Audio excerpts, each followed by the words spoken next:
बच्चों, स्वागत है आपका हमारे चैनल पर्सनल ट्यूटर में। मेरा नाम है ऐश्वर्या शर्मा एंड मैं आपको पढ़ाऊंगी chapter number 12 India gains independence. तो चलिए स्टार्ट करते हैं हमारा चैप्टर। During the period of second world war, Indian freedom struggle had become more extensive. The demand for independence of India was gaining its strength. The British rulers realized that it was necessary to take a serious note of it. Accordingly, the British government started preparing various plans for granting independence to India. अब जो second world war start हो चुका था, second world war का समय था, इस समय इंडिया में जो फ्रीडम का स्ट्रगल चल रहा था वो बहुत ज़्यादा फैल चुका था और स्ट्रॉन्ग बन चुका था। और एक इंडिपेंडेंट इंडिया की जो डिमांड थी वो बहुत ज़्यादा ही स्ट्रेंथ मिल गई थी, उसे बहुत ज़्यादा ही स्ट्रॉन्ग बन चुकी थी। और ब्रिटिश रूलर्स को धीरे धीरे समझ आ रहा था कि अब हमें इस स्ट्रगल्स को सीरियसली लेना पड़ेगा। और साथ ही साथ ब्रिटिश गवर्नमेंट खुद को प्रिपेयर करने लगी थी, अलग अलग प्लान्स बनाने लगी थी कि अब हमें ये देश छोड़कर वापस जाना है। The Indian National Congress was founded on the principle of secularism. People of all caste, religion had taken part in the national struggle. To weaken this movement, the British adopted the policy of divide and rule. Its consequence was the establishment of Muslim League. और हमारे country में जो Indian National Congress था, सबसे पहला political organisation, ये principle of secularism में बना हुआ था। सेक्युलरिज्म मतलब जहाँ पे किसी भी रिलीजन के बेसिस पे, कास्ट के बेसिस पे, रेस के बेसिस पे भेदभाव नहीं होता। सारे कास्ट, सारे रिलीजन के लोग मिलकर इंडियन नेशनल कांग्रेस के द्वारा किए हुए नेशनल स्ट्रगल्स में पार्ट ले रहे थे। और ये जो नेशनल मूवमेंट हो रहा था हमारी कंट्री में, इसे वीक करने के लिए ब्रिटिशर्स ने एक नई पॉलिसी अपनाई थी बहुत बार, जो थी डिवाइड एंड रूल। इन्हें इनके कास्ट, इनके रिलीजन के बेसिस में डिवाइड करो और उसके बाद इन्हें रूल करो। और इसी के कारण हमारे कंट्री में एक नया ऑर्गेनाइजेशन सेटअप हुआ था जो था मुस्लिम लीग, जो मुस्लिम्स ने सेटअप किया था। In 1930, Dr. Muhammad Iqbal, a well-known poet, put forth the thought of an independent Muslim state. Later, Chaudhry Rahmat Ali put up the idea of Pakistan. Barrister Muhammad Ali Jinnah put forth the two-nation theory and demanded a separate Muslim nation named Pakistan.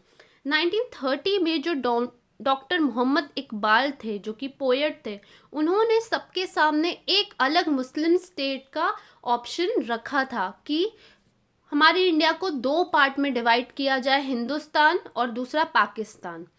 और later on क्या हुआ था, जो चौधरी रहमत अली थे उन्होंने पाकिस्तान का idea रखा। और उसके बाद बैरिस्टर मोहम्मद अली जिन्ना ने दो नेशन थ्योरी का आइडिया सबके सामने रखा, जहाँ पे एक अलग मुस्लिम नेशन की मांग की गई जिसका नाम था Pakistan. Indian National Congress was only a Hindu organisation. The Muslims have no benefit of it. Such kind of propaganda was started by barrister Jinnah and the Muslim league.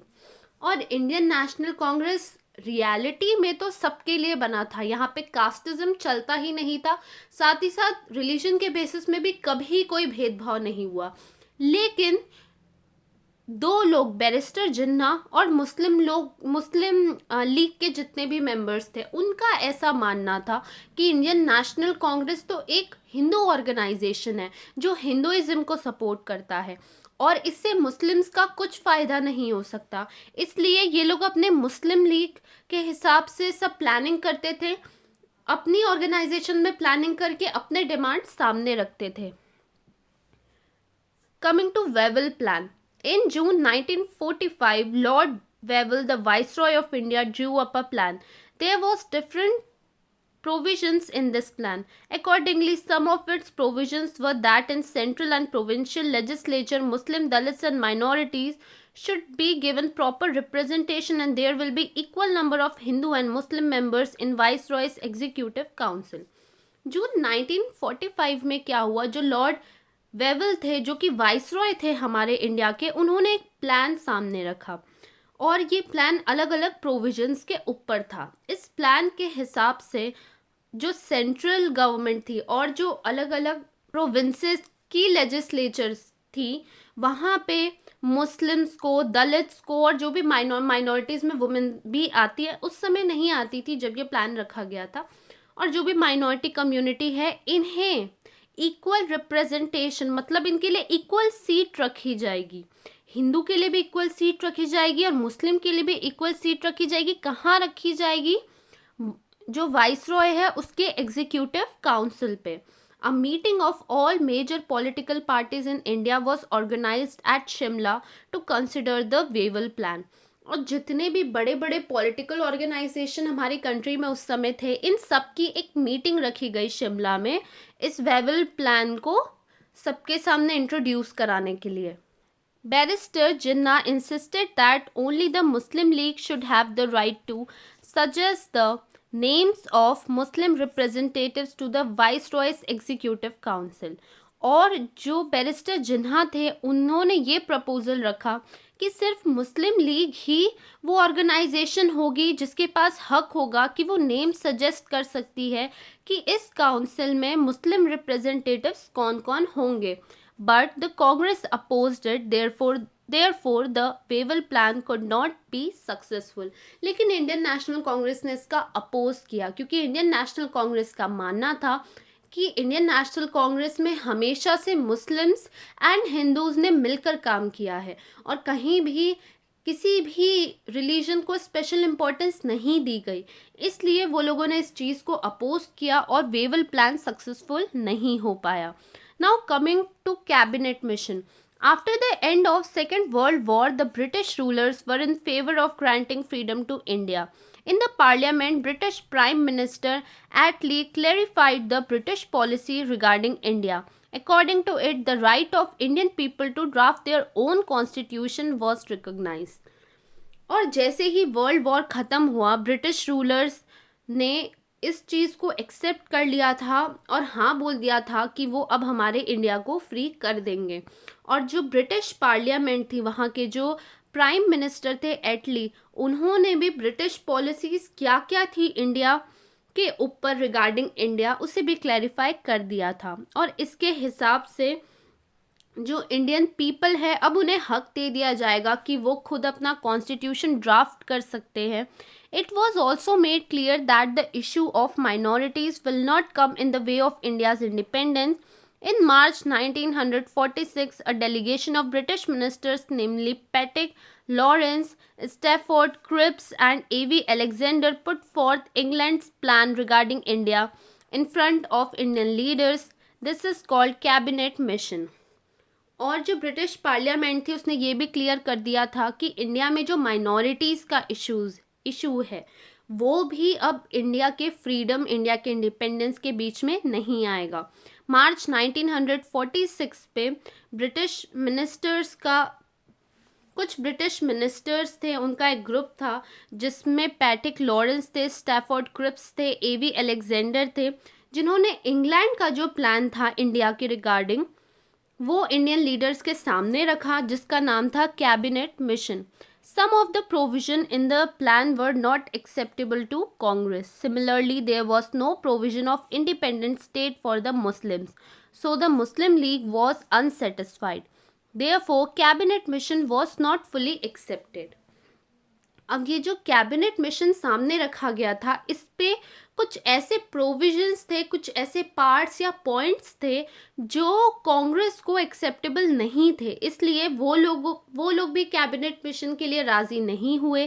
साथ ही साथ इस कैबिनेट मिशन में मुस्लिम्स के लिए एक अलग से इंडिपेंडेंट स्टेट की बात नहीं की गई थी, इसलिए मुस्लिम लीग भी सेटिस्फाइड नहीं हुई। मुस्लिम लीग ने भी हाँ नहीं बोला इस कैबिनेट मिशन के लिए, इसलिए इस कैबिनेट मिशन को इंडियन लीडर्स के थ्रू कंप्लीटली एक्सेप्ट नहीं किया गया। Now coming to direct action day. Since the demand of Pakistan was not being fulfilled, the Muslim League decided for direct action.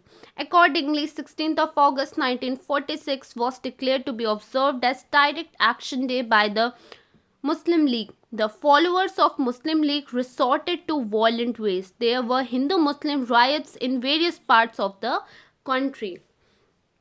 और इतने समय से मुस्लिम लीग जो चाहती थी कि उन्हें एक इंडिपेंडेंट नेशन दिया जाए जिसे वो एज अ पाकिस्तान नेम देकर वहाँ पे रहेंगे। वो डिमांड पूरी नहीं हो रही थी, इसलिए अब मुस्लिम लीग ने डिसाइड किया कि हम डायरेक्टली काम करेंगे और 16 अगस्त 1946 को डायरेक्ट एक्शन डे डिक्लेयर किया गया मुस्लिम लीग के द्वारा। जितने भी मुस्लिम लीग के फॉलोअर्स थे, ये लोगों ने वॉयलेंट तरीके यूज़ किए, वॉयलेंट वेज यूज़ किए और हिंदूज और मुस्लिम्स के बीच में राइट्स होने लगे, दंगे होने लगे बड़े बड़े हमारी कंट्री के अलग अलग पार्ट्स पे। There were massacres in the Noakhali region in the province of Bengal. To stop this violence, Gandhiji went there without giving any thought to his own life. He tried his best to establish peace there.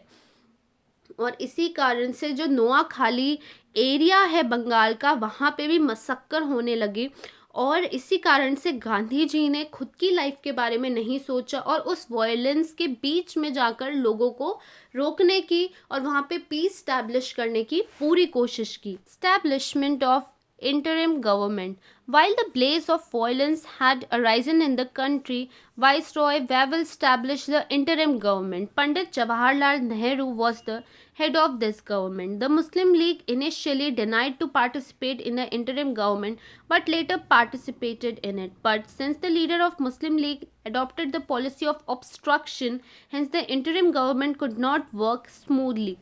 अब क्या हुआ कि क्योंकि country में हर जगह बहुत ज़्यादा violence हो रहा था, इसलिए वाइसरॉय वेवल ने एक इंटरिम गवर्नमेंट स्टैब्लिश की। इंटरिम मतलब होता है एक बीच का तरीका निकालना, एक ऐसी गवर्नमेंट जो फाइनल गवर्नमेंट नहीं है, कुछ समय के लिए एक गवर्नमेंट बना दी गई है, उसे इंटरिम गवर्नमेंट कहते हैं। तो एक इंटरिम गवर्नमेंट बनाई जिसमें पंडित जवाहरलाल नेहरू को हेड ऑफ दिस गवर्नमेंट मतलब प्राइम मिनिस्टर डिक्लेयर किया गया। और जो मुस्लिम लीग थी वो इनिशियली तो इस गवर्नमेंट को सपोर्ट नहीं कर रही थी, ना इसके काम में पार्टिसिपेट कर रही थी, but later on Muslim league ने भी पार्टिसिपेट किया। लेकिन मुस्लिम लीग के जो लीडर्स थे उन्होंने एक पॉलिसी अडॉप्ट कर ली थी कि उन्हें हर जगह ऑब्स्ट्रक्शन करना है, मतलब किसी भी काम को आराम से होने नहीं देना है, हर जगह रुकावट लेकर आनी है। इसीलिए इंटरिम गवर्नमेंट भी काम स्मूथली नहीं कर पा रही थी। Now coming to Mountbatten Plan. England's Prime Minister Attlee had announced that England would leave its dominion in India before June 1948. On the background of transfer of power in India, Lord Mountbatten appointed as Viceroy of India. अब England के जो prime minister थे एटली, उन्होंने announce कर दिया था कि जल्द ही इंग्लैंड इंडिया को कम्प्लीटली छोड़कर चला जाएगा जून 1948 तक। और उसी समय जब ये ट्रांसफ़र ऑफ पावर हो रहा था तो इंडिया में वाइसरॉय थे Lord Mountbatten. Mountbatten held discussions with prominent leaders of India. Thereafter, he prepared a plan of creation of India and Pakistan as two independent nations. Indian National Congress opposed the plan of partition. अब जो viceroy थे India के Mountbatten, उन्होंने जो बड़े बड़े leaders थे उनके साथ अलग अलग डिस्कशंस किए और उसके बाद एक प्लान बनाया कि अब इंडिया को दो पार्ट में डिवाइड कर दिया जाएगा, इंडिया और पाकिस्तान में। और इंडियन नेशनल कांग्रेस हमेशा से इस चीज़ के अपोज में थी, हमेशा से इसे अपोज कर रही थी। Indian National Congress partition of India नहीं चाहती थी क्योंकि वो जानती थी कि यहाँ भी ब्रिटिशर्स का अपना मोटिव है, उन्हें ही फ़ायदा मिल रहा है। क्या फ़ायदा मिल रहा था? They were enjoying. Why they were enjoying? क्योंकि उन्हें दिख रहा था कि कैसे एक देश जो यूनिटी में हमारे अगेंस्ट खड़ा था, आज जब हम उन्हें छोड़ कर भी जा रहे हैं तो उन्हें दो पार्ट में डिवाइड करके जा रहे हैं। और कहीं ना कहीं ये दो पार्ट में जो डिवीज़न हुआ, आज तक हमें इस चीज़ के पीछे सहना पड़ता है क्योंकि इन दो नेशंस में कभी भी फ्रेंडशिप नहीं हो पाई। हमेशा से राइवलरी, हमेशा से दुश्मनी रही और हमेशा से ये एक दूसरे पे मतलब कुछ ना कुछ प्रॉब्लम्स आती ही रहती है। तो इसीलिए इंडियन नेशनल कांग्रेस के जो लीडर्स थे वो जानते थे कि ये प्रॉब्लम आएगी, बट स्टिल पार्टीशन हुआ। Unity of the nation was basic stand of Indian National Congress, but the Muslim league remain adamant on the creation of Pakistan. National Congress was left with no option but to accept the decision of partition with complete helplessness. और Indian National Congress जब से बनी थी उस समय से मैंने आपको बताया कि वो सेक्युलरिज्म के ऊपर ही बनी थी, कि सेक्युलरिज्म मतलब हर रिलीजन को एक्सेप्ट करना, चाहे हिंदू हो, मुस्लिम हो, क्रिश्चियन हो, ज़ोरेस्ट्रियन हो, कोई भी कास्ट के या कोई भी रिलीजन के लोग हो उन्हें एक्सेप्ट करना। और जब पार्टीशन की बात आई तो इसका मतलब था कि इंडिया की यूनिटी पूरे तरीके से ख़त्म हो रही है, लेकिन मुस्लिम लीग मानने को तैयार नहीं थी। बहुत ही ज़्यादा वो लोग ऐसे थे, कट्टर हो गए थे कि हमें अपना नेशन चाहिए, और नहीं चाहते हुए भी इंडियन नेशनल कांग्रेस को ये बात माननी पड़ी और हमारे कंट्री में पार्टीशन हुआ। Indian Independence Act on 18th of July 1947, on the basis of Mountbatten Plan, the Indian Independence Act was passed in British Parliament. On 15th of August 1947, the two independent nations, India and Pakistan, will come into existence. Thereafter, the British Parliament will not have any control over them. The British supremacy over the princely state will also come to an end. The act provided them the right to either join India or Pakistan or remain independent. और 18th of July 1947 को mount baton के plan के हिसाब से Indian independence act पास किया गया British parliament में। 15th of August 1947 को दो इंडिपेंडेंट नेशंस बन चुके थे, इंडिया और पाकिस्तान। इसके बाद ब्रिटिश पार्लियामेंट का इंडिया या पाकिस्तान के ऊपर कोई कंट्रोल नहीं था, और ब्रिटिशर्स का जो प्रिंसली स्टेट्स के ऊपर कंट्रोल था वो भी ख़त्म हो चुका था। और एक्ट का कहना था कि ये जितने भी लोग हैं, सिटीजन्स हैं, जितने भी प्रिंसली स्टेट्स हैं, प्रोविंसेस हैं, ये उनके ऊपर डिपेंड करता है। वो लोगों को जाके पाकिस्तान में रहना है तो रह सकते हैं, इंडिया में रहना है तो वो लोग इंडिया में भी कंटिन्यू कर सकते हैं। India gains independence. As per the Indian Independence Act, India was granted independence on 15th of August 1947. A meeting of the Constituent Assembly was going on in the Hall of Parliament House in Delhi in the midnight of 14th of August 1947. और Indian independence act के हिसाब से India को अब independence मिल चुकी थी। 15th of August 1947 में एक मीटिंग हुई थी कॉन्स्टिट्यूएंट असेंबली की। कॉन्स्टिट्यूएंट असेंबली कौन थी? ये वो असेंबली थी जिसने मिलकर हमारा कॉन्स्टिट्यूशन बनाया था, जिन्होंने इंडिया के को पूरे तरीके से लॉ एंड ऑर्डर में लेकर आए थे थ्रू कॉन्स्टिट्यूशन। तो जो न्यू पार्लियामेंट का फॉर्मेशन हुआ था दिल्ली में, पार्लियामेंट हाउस का, वहाँ पे मीटिंग चल रही थी रात को और 14th of August 1947 को। At the stroke of midnight hour, India's dependence came to an end. The Union Jack of Britain was lowered and in its place the Indian tricolor flag was unfurled. India attained independence from the 150 years of slavery. और इस ही रात को India का dependence ख़त्म हो चुका था। India जो एक दूसरे नेशन पे कम्प्लीटली डिपेंडेंट था, ये चीज़ ख़त्म हो चुकी थी। बहुत ही खुशी का दिन था ये। यूनियन जैक जो कि ब्रिटेन का फ्लैग है उसे नीचे उतार दिया गया था, और हमारा इंडिया के 3 कलर का झंडा उसे हमारे देश में फहरा दिया गया था। और इंडिया को 150 साल की स्लेवरी, 150 साल की गुलामी के बाद फाइनली इंडिपेंडेंस मिल चुका था। The Joy of attainment of freedom was unattended. Indian people was grieved due to partition of the country and the terrible violence during the period. खुशी बहुत थी कि हमारी कंट्री को इंडिपेंडेंस मिला था। हर कोई खुश था, हर कोई एक्साइटेड था कि अब हमारी कंट्री हमारे हिसाब से चलेगी, अब हमारे लीडर्स आएंगे, हम अपने हिसाब से इस कंट्री को रूल करेंगे।